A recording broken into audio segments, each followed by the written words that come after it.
it's a wonderful goal, but when you get there, when you get to that point, things are starting to get like this. As wonderful as it sounds. It's a very scary point. And I think it's a point at which a lot of people leave the practice. And the thought certainly did cross my mind.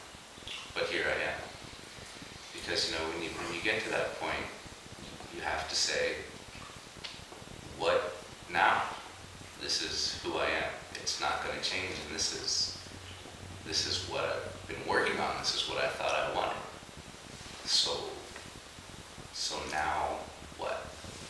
I've made this change, and it's great. It helps me handle life better. But I feel boring. I feel like other people think I'm boring. So it kind of feels like you're lacking your personality. But when you look deeper, your personality is still there. You are who you are. And that, everybody's changing, everybody's always changing. But we all have a true self. There's one thing that we never stray from. We're always what we are. We can make little changes, differences in the appearance. You can make yourself do certain things that are a bit more fun than maybe you wouldn't have thought of, because a lot of these desires for these big experiences are going away. And it's no less fun when they happen. It's just, you don't feel the need to seek them out. Especially me, because a lot of my good times involve drinking, and I don't drink so much anymore. So, that kind of desire for that is gone. So, I don't know, I guess my only point is that it's a very scary place to be. And all we can do is not attach to that fright the same way we weren't attaching to those things that we had before that have made us this way. They say Bodhidharma was such a successful Zen master because he doubted every thought that came into his mind. So that's bad thoughts, but that also means doubt the good thoughts. Just wonder. Always keep questioning. That's all we can do. And when you hit that scary point,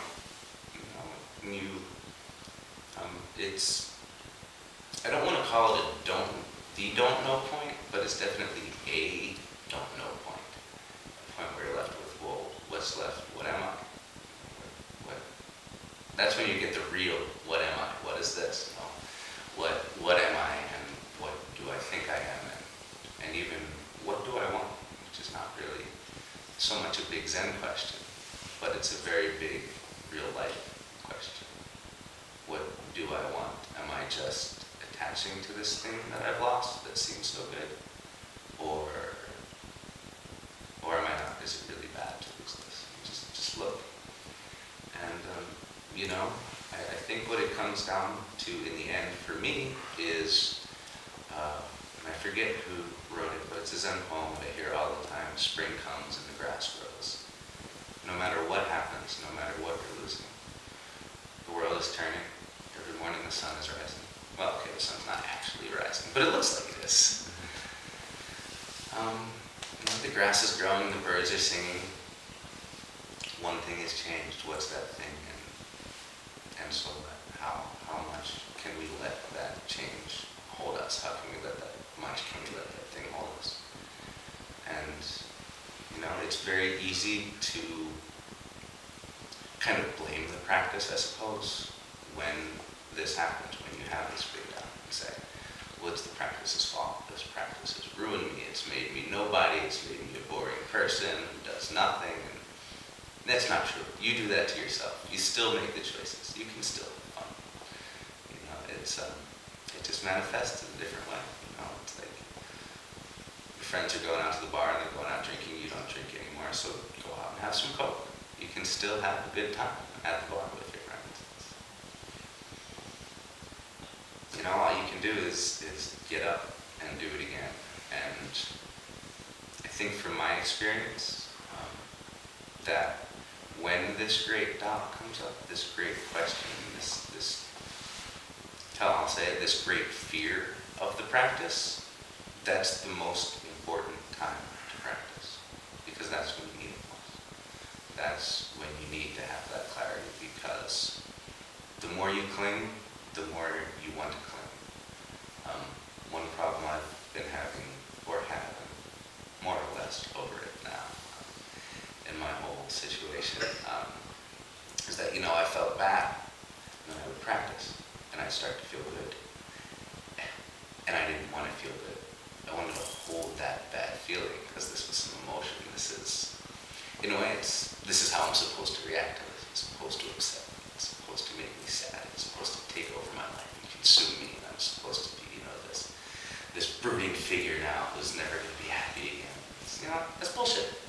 That's attachment to pain, and it's just as dangerous as attachment to pleasure. So all we can do is get up in the morning and keep going. Go to work, do our practice. Just keep going. Just be here, because this is it. This is what we've got. I'm in an overall painful situation, but right now, I'm here at Dharma Zen Center, sitting in the Dharma room, giving a talk to all of you wonderful people who have also, taken the time and the effort to come here and listen to me, and that's a wonderful thing. So, no matter what else is happening in my life, I've got that. Or, if in a different situation, like what usually gets me actually sitting outside.